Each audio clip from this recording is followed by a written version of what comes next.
Hi, guys. Welcome back. Hi, everyone. Hello. Que pasa?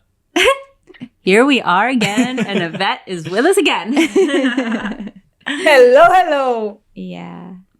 So we left off last week talking about basically Mary Magdalene and like the stages is how it ended up going, like the stages of her conversion, the stages of her, just her walk really with God, without God, in between. And we decided we were going to talk about like that freedom in being seen, but kind of through the eyes of Mary Magdalene and like through our own experience in that. Yeah, for specifically just using the visual and the interpretation of the chosen, you see in the beginning of the show how everybody views her, right? Mm-hmm. Everybody views her as this disaster. Mm-hmm. You know, they label her all those things, and the whole entire world sees her one way, but Jesus actually sees her for who she is. It's the difference between viewing her as an animal and as a person. Oh. Wow, yeah. Wow. Yeah. I was like, okay, wow. Yeah, well, for me, Marisa, what you said about the way that Jesus sees us and not how the world sees us and creates that identity, and you believe it. For me, it's like a strong beginning for this episode, because it's like, I think we all fight against that, you know, and Mary Magdalene did it until the end. I think all of them had to fight against the identity that they had in the past, the identity that the world put on them. But they had one thing in common, really strong, and I think it was the faith, and it was so grounded in what identity they built on Jesus that they didn't care anymore. But I think it's a long process. I don't know what you think about it. I was thinking of it's just that one point of the whole world saw her one way. Like everybody. They either like mocked her, or they wanted to hurt her, and not to say that she wasn't behaving in a certain way, like her actions led them to respond to her in that way. But it's like what you guys said, like he saw past all of that, and it was her.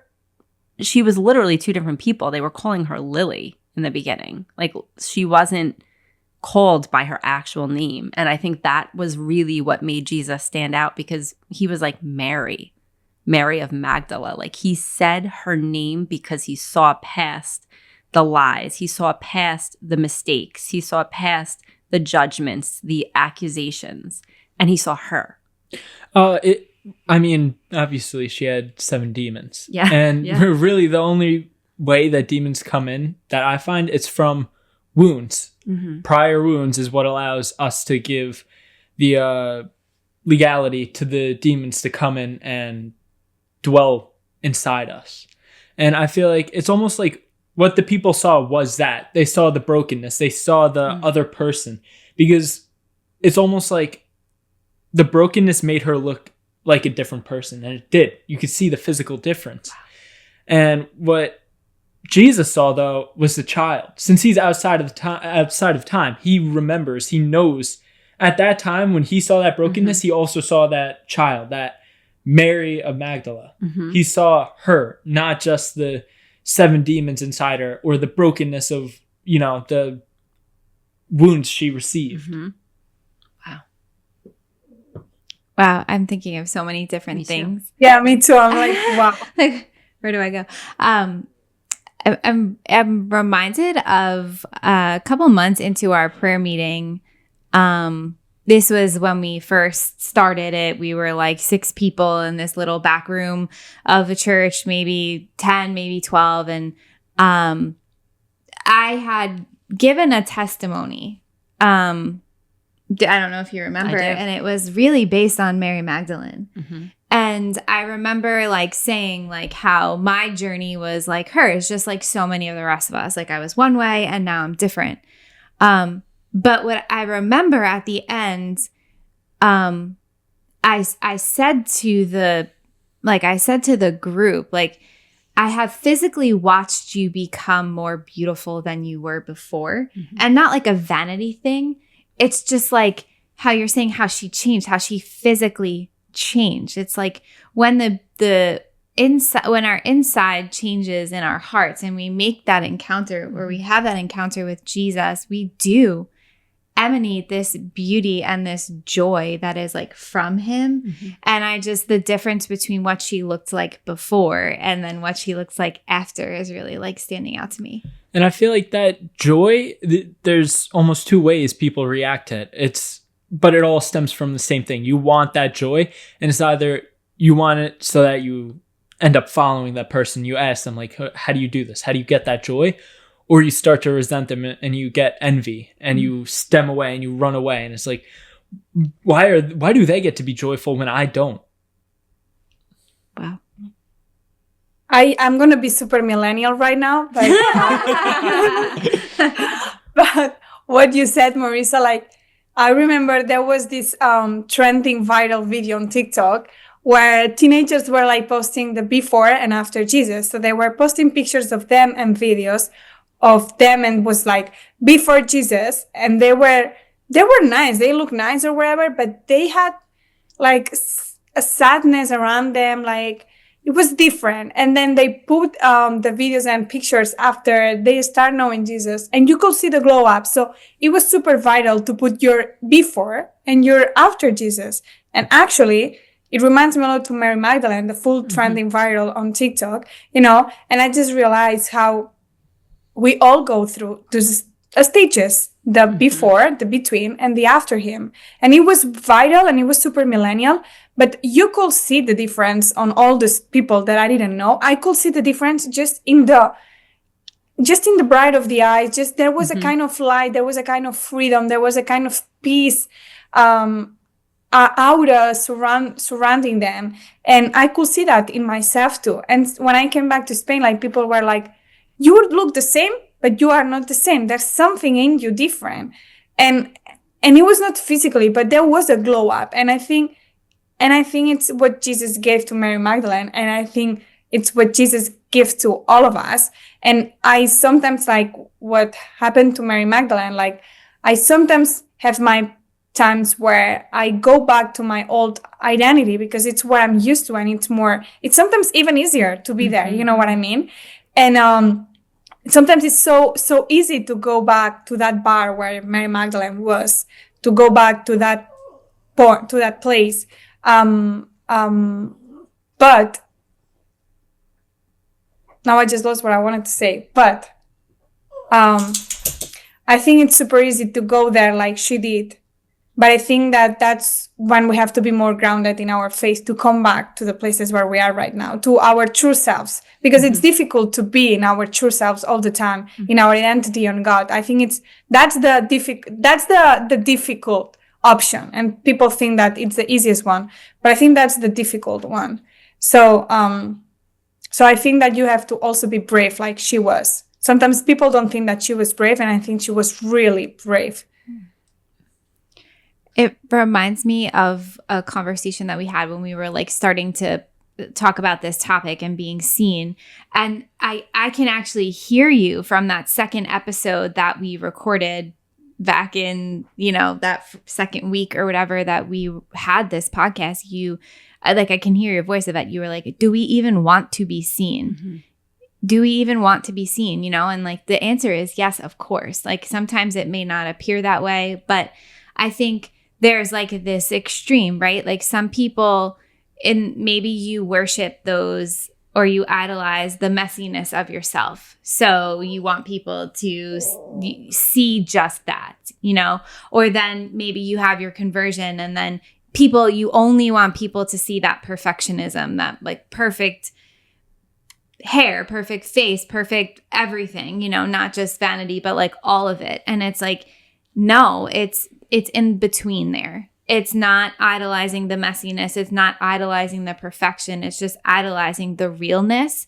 And I think the interesting part about her physical appearance throughout it is like you saw the messiness and then you saw this like huge change in her and she looked like this perfect girl. And then over time, she just is real and normal. And that's what I think we all deep down want to be seen as, is just normal human. I almost want to say, you want to be seen as the baby, that little kid, I want to say, because I feel like as you grow older, you have other things influencing you, and then you're not really just yourself anymore. When you're truly yourself, it is when you're innocent as a child, because you haven't been wounded, you haven't been influenced by other things, you haven't been introduced to all this other stuff. Of course, those are going to end up being like parts of you, and that's going to build you up. But really what it is I feel like what Jesus does perfectly is he sees that no. You're a child. You're my child. Mm-hmm. You're not all these other things. You're not, just a book reader, just a smart kid, just a dumb kid. You're not, I don't want to say dumb kid, but you know what I mean. You're not just a cheerleader. You're not just a football player. You're not just this. You're not just that. No, you're a child and you're my child. And I think that reminds me of like, when kids are young, a lot of, not all the time, because life is what it is for certain people, but sometimes when kids are young, they have this freedom to just be so creative. Like when you were little and you would dress up as Mario and like run around. I'm thinking of it because I saw 2 little boys were going to the movies to see the Mario movie, I'm assuming, since they were literally dressed in a full Mario outfit with every Mario toy in their hands. And they must have been like 4. But I'm like looking at them and I'm like, imagine the freedom to just like put on a Mario costume and go out the front door and like act like this is what I do. But like, that's like the imagination and the play and the freedom of the youth to be able to be like that person in that moment and just create a whole world of that, Whereas sometimes, like you said, you get stuck in this cycle of like, okay, well, if I was to use my imagination more, then maybe these people here are going to make fun of me, or they're not going to take me seriously, or it's almost like we lose those innocent parts of us that are able to live in the freedom as we get older. But then I think as we get older too, for me, meeting Jesus was an opportunity for me to just kind of step more into my own comfort zone, which is like, this is who I am. Mm-hmm. Like, this is who I am. You can love me, you can hate me, you can judge me, you can laugh at me, and I just don't care, until I do. But it's just those moments of I think freedom in being seen comes with more like openness to him. And like, he's not going to judge me like how the rest of the world will. It's different. Wow. Yeah. And like you have to be really brave because we all have this need of being seen, but we want to control how we are seen, and that's tricky because we all do it, and I think you need to be really brave to stand up and say, no, this is who I am. And these are my wounds too. And these are this is my processes, and these are my traumas, and these are my fears.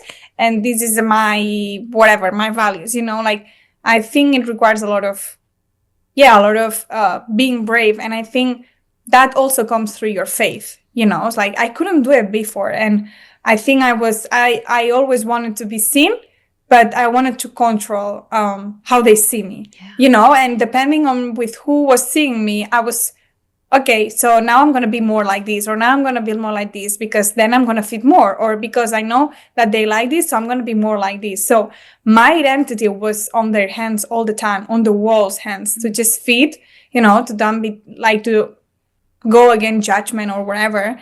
And I think what God has given to me, even with my faith, because at the beginning I was even afraid of sharing my faith in Spain or just showing who I was or all that, because I was afraid of being rejected. So it was like I wanted to be seen, but I was afraid of being seen at the same time in the way that I was myself, my true self. So I was trying to control all that.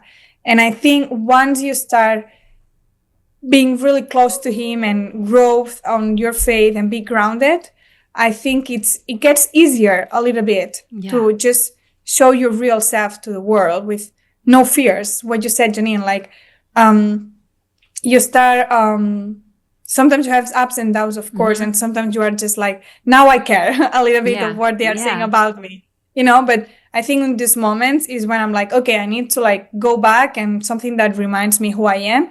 And for me, that is going to a mess, or for me, that is reading Mary Magdalene's story, or for me, that is going to the garden and sit down and pray, So I think that's what I have, and maybe the world don't have. And it's like him, that I can go to him and he will always remind me who I am, and that I'm not perfect, but I'm loved, and I'm his daughter. So that's it. You don't have to fit in the world. You're not made for that. That's so interesting. I mean, I feel like you just described my old self, if you want to call it that, because I was always like, I felt like it was like all parts, right? So like this person, this friend got this part of me. This group of people got this part of me. It was like I just went into these roles and then just was seen just as that like label, So I go to work and I'm the teacher. That's it. I'm nothing else than that. I go here and I'm that kind of friend. I go here and I can reveal this part of myself, but keep that one to the side because that person might judge me.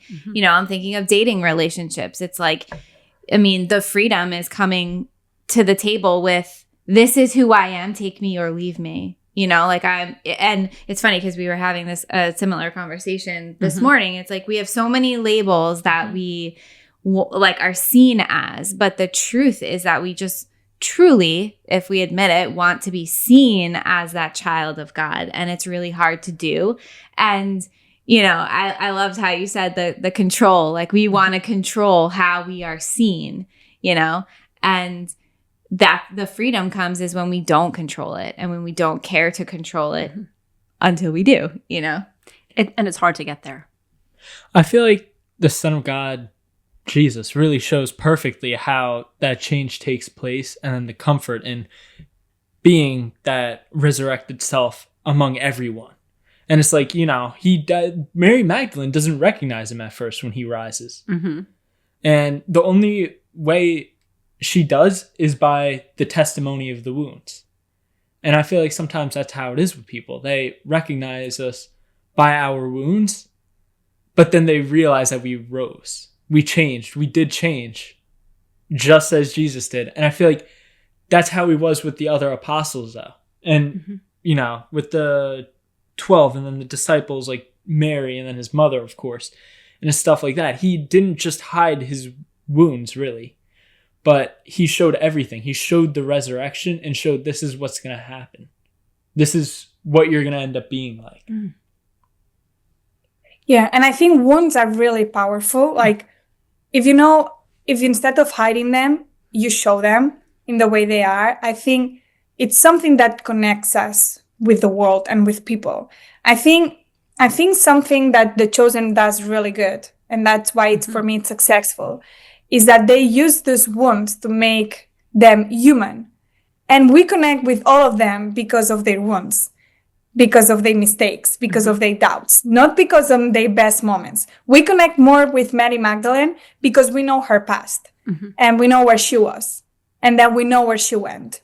And we connect with Peter and we connect with Matthew because we know their past, So I think that we always try to hide our wounds because we want to control how people see us. But I think once you feel free enough and you love yourself, your true self, good enough, and you start showing them the way they are, I think they become lightness to the world and to the people. And you let the others to connect with you, and you let the others to feel safe, that they can be seen to with their wounds. And I think that's when our true selves rises up, when you start accepting who you really are, and you start accepting and knowing and believing that those wounds don't define you, but they are part of you. They are part of your life, and they remind you also like your own testimonies, and you can use them to light up the world and to light up other people. That's how we have to connect. Like, you don't have to be this perfect masterpiece, because then, this perfect masterpiece is already done and it's him, We are not this perfect masterpiece. We are these pieces around the table that we need him to fit in our place, not in the world, in who we are. It's like David from the Old Testament. I feel like I love him. I love David. He's amazing. I love him. I love his story. And the thing is, it shows how he was, the shepherd boy who became courageous and fought Goliath and then became king of the Israelites. But they also show how he fell. Mm-hmm. And I feel like that's the truest thing. We can relate to heroes. We can relate to the people of the Old Testament. We could relate to all these people because we fall too. Like Moses, like David, like all of them. Connected by the wounds. I find that to be like such a truth. And what I think makes, like you said, like you show your vulnerability, you show your true self in all of its perfection and failure. Then you make other people feel safe in your presence to be able to share their story because they're like, oh, wow, so you're a crazy person too? Like, it's like we bond over that type of stuff, but there's like an acceptance and a safety that comes from that. And I think The Chosen did such a great job with showing Jesus in that way. Like, that's what he did. He looked at people and saw the full picture, and they felt safe enough to show them their story. And that, I think, is why the wounds are so important, that he still has them in the resurrection. Like, his wounds are like a sign to us of our woundedness, but how they become like a glory. I think of when people see you, they listen. Like, they listen to you. They listen to your story. And that is not always easy. Like, they said that about Mother Teresa. They said that one of the best parts of Mother Teresa was not just her beautiful gift of helping the people who had nothing. It was her ability to look at you when you were talking to her and giving you her full attention without judgment, without condemnation, just Mother Teresa making you important. And that's when you feel seen, when the person can look at you and listen to your story with its good and bad. This reminds me of a story I heard on a podcast from the Sisters of Life. One of the sisters was shopping at a grocery store, and she's like, part of my vocation is to give people my time, hear their story, reach out to them, whatever. And she's like, I was not having it today. She's like, I was like not in the mood. She's like, I'm in charge. I think she was in charge of like the kitchen or the cooking or something. So she had gone to the grocery store to cook, and she was like to shop for the day, and she was like, I was like in a mood, and she's like, I saw a woman, and she's like, I was like, nope, I'm going the other way. She was like, I don't have time. I don't have time for conversation, right? And so then they get online, of course, who's behind her? This woman that she was like trying to avoid, basically. And the woman's shirt said, over it.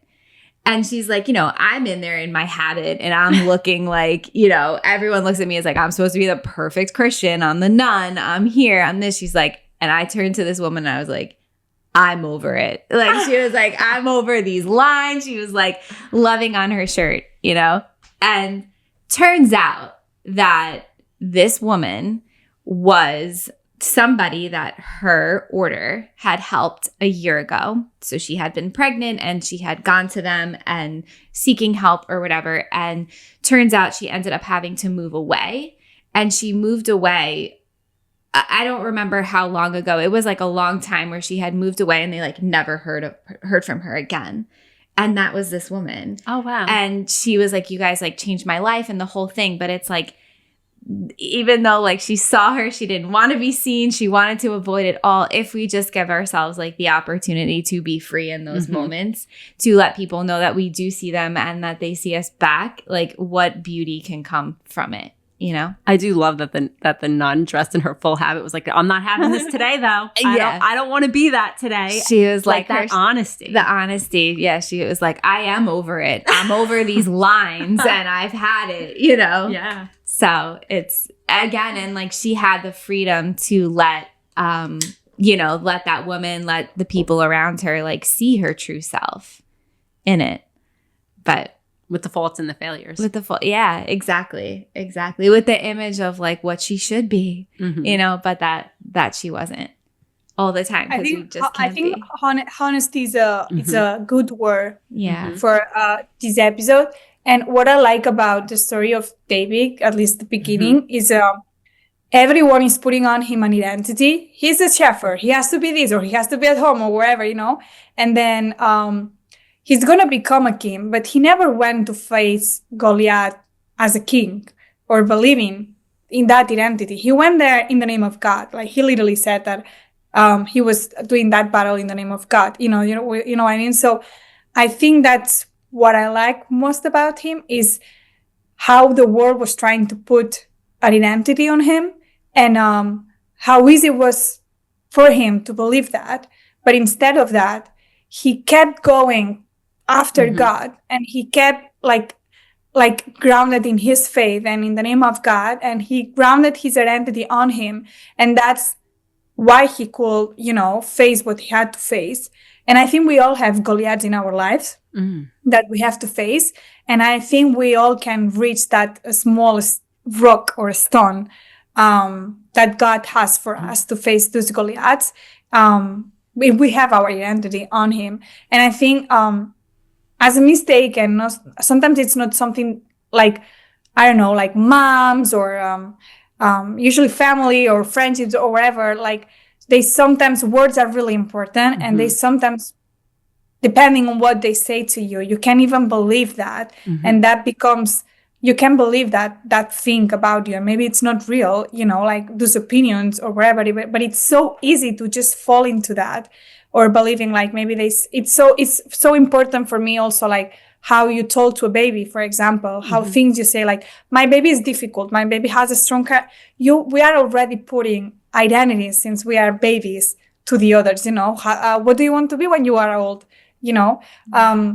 so I think we grow up with so many identities, and I think the only one who had the real one is him.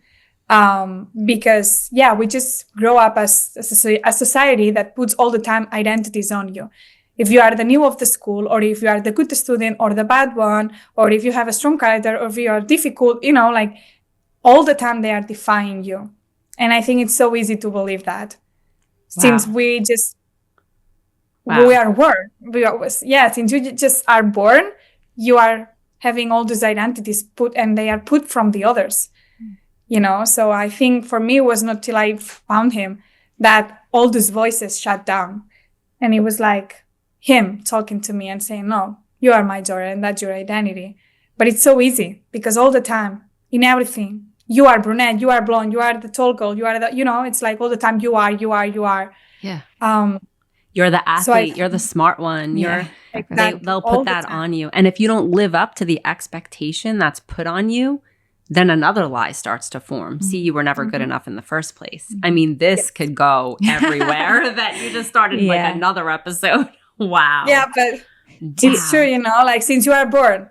It's so true. Like even what you just said about the mom maybe saying like, oh, this one's a difficult child. And then I could, we'll pick up on that stuff. And then in their back of their mind, they are difficult. And then they actually, it's staggering to me how people will live out that lie, Yeah. Wow.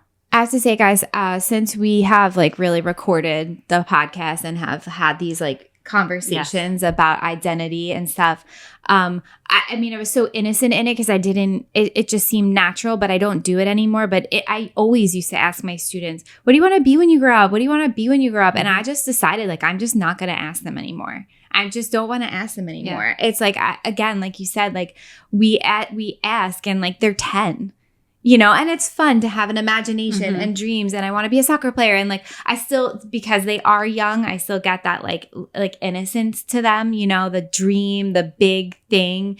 And it's like, but I just stopped asking because I'm like, maybe I'm putting an identity on them that I didn't even mean to do. I'm just having fun, like just getting to know you. But no, I don't do it anymore. Even the way that education is built sometimes in some countries, here at least in Spain, is too hard. Like with 18, you need to decide what you want to be, and everything is related to that. And I think it's nice to have kind of organization, but I think the world is built on identities that, that you are put all the time. And I think the only person who can give you that breath and that freedom on that is him. But yeah, that's something that struck to me, like the way that we ask to kids, or for example, like deciding the sports that we want to put our children in. If she's a girl, she has to like this kind of thing. This is this kind of, it's like in small decisions, that choices that we make, we are putting a lot of identities in someone, in ourselves too. And even with dating relationships, like you said, Marisa, I think it's so that it's like they're like a honesty that has to be built in yourself, because you really need to show who you are. And I was like, now that I have a partner and I have to work a lot in that, because then I just realized like how much control I want to take about how am I seeing for the other, if I have to share my life, or how much I share about myself, and this is kind of like a door that you don't open to the other, since that person asked me like, can you just open the door and let me in who you are? And I was like, woof, that's powerful, and maybe it's a time to just open the door and just show who you are. And if they want to stay, they stay. And if not, they not. And my mom, her immediately answer was like, oh, then you don't care? And I was like, actually, no, I don't care, because I know who I am. And I know that there is someone there that told me that it was okay how I was. It doesn't mean that you can do whatever. No, it means that you are strong enough in your confidence that you don't need the others to accept you, because you already are accepted by him. This is beautiful. I know we really are like springboarding the next episode. Yeah, I feel we're like setting it identity and trust. Setting that up. But wow. Yeah. So, I mean, I feel like we're coming to an end here. Tiny miracles. Yeah. My tiny miracle is Yvette. That's you, Yvette. I'm like, you're my tiny miracle today, because I haven't, we talk online and stuff like that, but we don't get to talk as much as we have like today and like this week. And it's just such a joy to see your joy, to see your peace, to see, it's been a year. You've been back in Spain for a year, and I just could not be any prouder. Like, I'm so proud of you. And I'm so grateful that we are still doing this together. And I can't wait to see you in person. Yeah. Soon. It's coming super soon. Guys, don't leave USD. I know. Any of you. We won't. My tiny miracle is Katie. We got a chance to have a little girls' night with Katie. And it was just like one of those nights that's like, we have to do this all the time. We had a blast. I mean, I have to add Bring It On, the movie. God, I was just going to say it, Bring It On. Because after, hanging out and going out, and we came home, and me and Katie were like, is this Bring It On? Hannah was watching. We have to watch this. And, just reminiscing and just having true joy and fun. Yeah, that was incredible. He's being a gentleman again. Your turn, Yvette. I think my tiny miracle is our conversation before recording the podcast.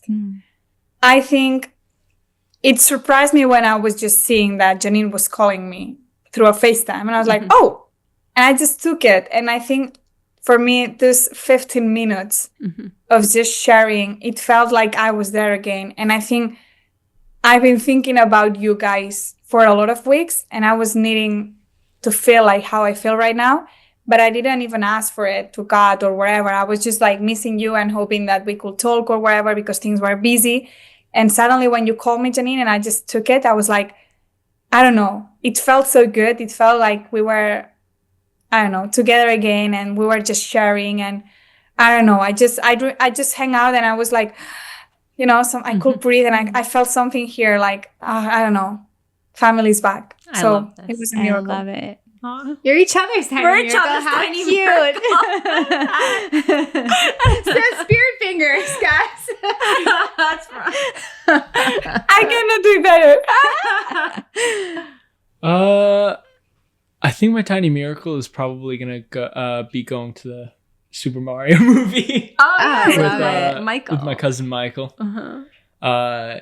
It was just nice because it's like Mario's like my childhood thing. Yes. And it was just nice being able to see all that nostalgia. Yeah. Drybones Bowser. Drybones, was he in it? Yes. I asked one of the kids at school about that. I was like, do you think Drybones Bowser? And he was like, you know who that is? I was like, I know all of the villains in Super Mario Brothers because James had every one of them.